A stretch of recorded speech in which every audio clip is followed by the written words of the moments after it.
One reason why people don't really want to know the future, why a really expert fortune teller gives most people a little bit of trepidation, is that if you know what the future is going to be, it is less worthwhile going ahead towards it. If you know the outcome, why bother? This is the reason, you see, why we don't want to know that the game is only a game. If we can make believe that the game is real, whatever that means, we are not really very clear about that. But somehow we know what it means in our bones if we don't know very well in our heads. What is for real? And we're always testing things out. What is for real?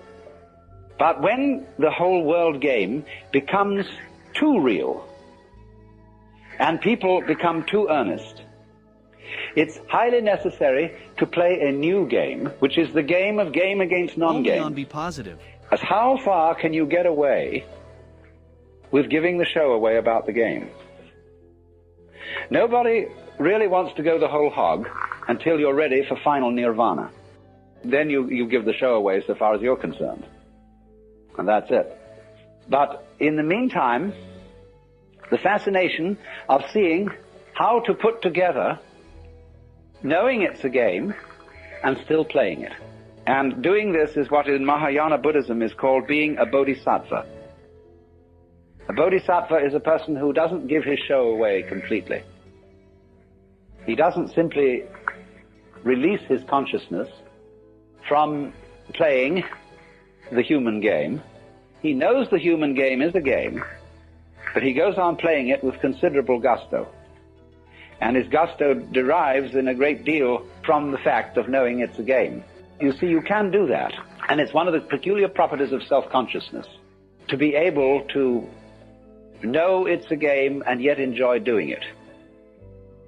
It's like being happy and knowing you're happy. Now, a lot of people are afraid of that. They feel that if the moment they say, well, I'm happy, that it'll somehow stop. That it'll be like being too conscious of digesting your food.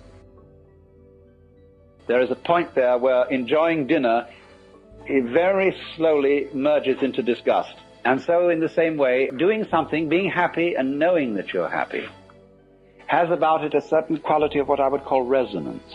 So, to play the game and to know it's a game can be quite fascinating.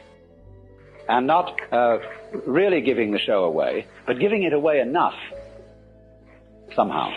And that, you see, is the Joker's function. So, what he is doing then is he is in a point of view where he sees all that is going on as a game. He doesn't take anything seriously. But don't forget that that doesn't mean that he is simply shallow and frivolous. The nature of the game is, let us pretend that the positive and the negative are not really identical. You see, they're explicitly different but implicitly the same, because they always go around together. And the truth is you can't have one without the other. But when people take games seriously, and part of the fun of the game, you must remember, is to take it seriously, somehow there is the feeling of, well, what did we get?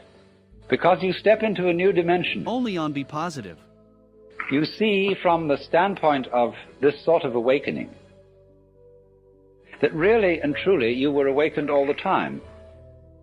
Imagine going through a gate in a wall. Here is this great barrier.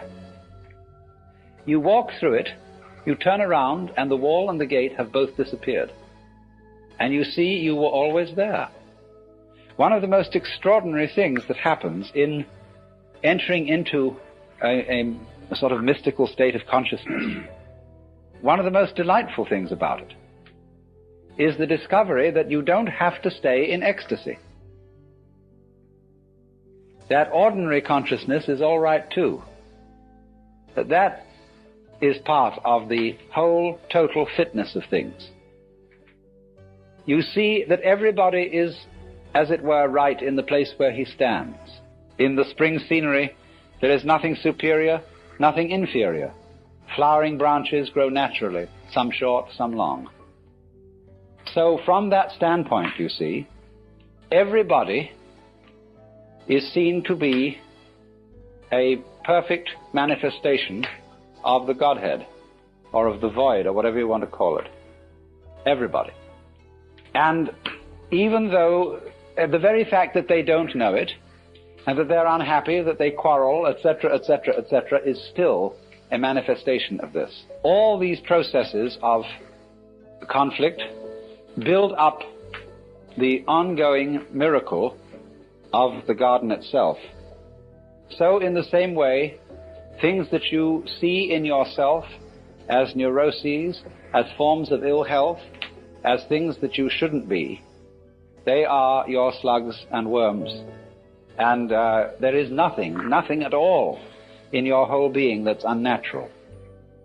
All of it is an integral part of the game.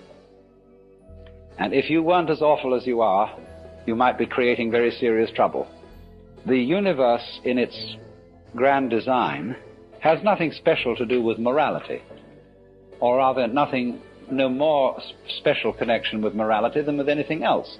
Morality is a part of the universe. It's a way of playing the human game. But the thing itself is really beyond good and evil. Now, as I see it, that's the way it is, and whether one likes it or not, it's always still up to you how you want to behave.